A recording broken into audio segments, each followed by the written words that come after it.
ஒரிசா.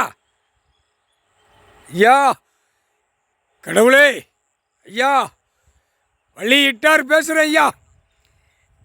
எங்கள் ஐயா கொடுத்த பொன்னும் பொருள் எல்லா இடம் பொருள் வரைக்கும் காத்து கொண்டே இருக்கிறேன், காத்து கொண்டே இருக்கிறேன், காத்து கொண்டே இருக்கிறேன். ஐயா வள்ளியிட்டார் சொன்னதை எனக்கு 2 பேர் வச்சு கணக்கு, ஒரு பேரில் வச்சு கும்பிட்டு நாசம் பண்ணுதான். அதான் ஜமீன் காலத்தில் அம்மா பேரவே மறைச்சிட்டான். மதுரை மீனாட்சி என்ற பேர், மீனாட்சி அம்மா.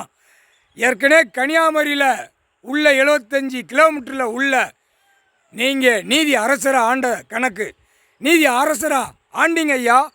அதில் இருந்து கணக்கு நல்லபடியாக உலகமே நான் உங்கள் கூட இருந்தேன். இப்போ எல்லாம் அழித்து நாசம் பண்ணி வச்சுருக்கான். தண்டனை கொடுக்கறது கடவுள் ஒன்று தான் கொடுக்க முடியும், ஐயா ஒன்று தான் கொடுக்க முடியும். முக்கால் சத்தியம் எல்லாமே பாதுகாப்பாக வச்சுருக்கேன் ஐயா. நீங்கள் என்று கேட்கீங்களோ, இன்று கேட்டாலும் கையில் கொடுப்பேன், நாளை என்று கேட்டால் கையில் கொடுப்பேன். நீங்கள் இன்று நிமிஷத்தில் கேட்டால் கொடுப்பேன் ஐயா. நான் கணக்கு உங்கள்கிட்ட கொடுத்துட்டேன், வள்ளியிட்டார் கொடுத்துட்டேன். முக்கால் சத்தியம். அரமணை கோட்டை ராமநாடு, அதில் கை வச்சவன் தின்னவன் போனவன் குடும்பம் பூரா கருவோடு அறுத்துட்டேன் ஐயா, கருவோடு அறுத்துட்டேன்.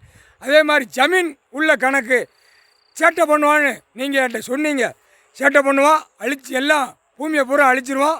என் மனைவி பேரை மாற்றி மாற்றி வைப்பான், எல்லா இடத்துலையும் மாற்றி மாற்றி வச்சு நாசம் பண்ணுவான்னு சொன்னீங்க ஐயா. அவன் ஜமீன் குடும்பம் வாரிசே கருவோடு அறுத்துட்டேன். இன்னும் மிச்சம் மீதி கிடக்கிறத தூக்கி வச்சு கணக்குகளை கேட்கணும் ஐயா. முக்கால் சத்தியம். நீதிமன்றத்தில் நீதித்துறை கணக்கு கொடுக்காரு ஐயா. ஐயா நீதித்துறை ஐயா கணக்கு கொடுக்கிய, நீதிமான் கணக்கு கொடுக்கிய, நீதி அரசரும் கொடுக்கிய, நீதிபதி ஜட்ஜாவும் கொடுக்கிய. எல்லா தாய் இந்தியா நாடு முழுவதும் நீதிமன்றத்தில் கெடுக்குங்கப்பா. பூராமே ஐயா பூமியில் இருக்கீங்க. ஐயா இருக்கிற இடமும் கொடுத்துருக்கார். ஐயா உங்களுக்கு தங்குற இடம் கணக்கு வழக்கு பார்க்குறதுக்கு நீதிபதி ஜட்ஜி ஆணும் பெண்ணுக்கும் கொடுக்கார். கீழே வர்ற கணக்கில் தப்பாக கணக்காக வருது. அது தப்புக்கு மேலே தப்பு வரக்கூடாது.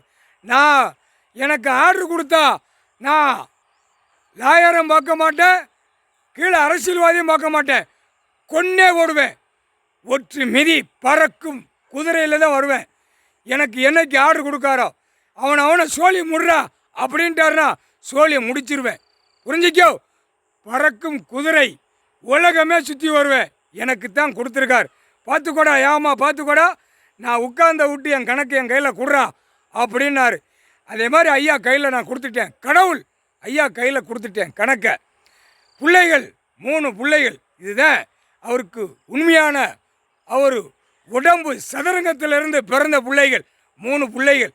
அதே மானிடத்தில் போட்டு பிள்ளைகளை கொண்டு வந்த பட்டப்பாடு பெரிய பாடு. நாகராஜனையும் பிரித்து அடித்து நாசம் பண்ணான். 3 ஆலய கதவுகள். திருவனந்தபுரம் ஒரிசா, இன்னொரு நாடு இருக்குது, அதை நாங்கள் சொல்லக்கூடாது. இதை ஒரிசாவில் மன்னர் அவன் வச்சான். கடைசி அத்தியாயத்தில் கணக்கு அழிகிற டயத்தில் அதை திறப்பான். அது அரசியல்வாதி பூரா அழிவான்னு கணக்கு, அதுதான் கணக்கு. அடுத்தாப்பில் பத்துமநாதரில் 6 கதவை திறந்த. அதே மாதிரி இப்போ அழிஞ்சே போகும். கேரளா சைவர் ஆயிரும், தண்ணியிலே போயிடும். முக்கால் சத்தியம், முக்கால் சத்தியம்.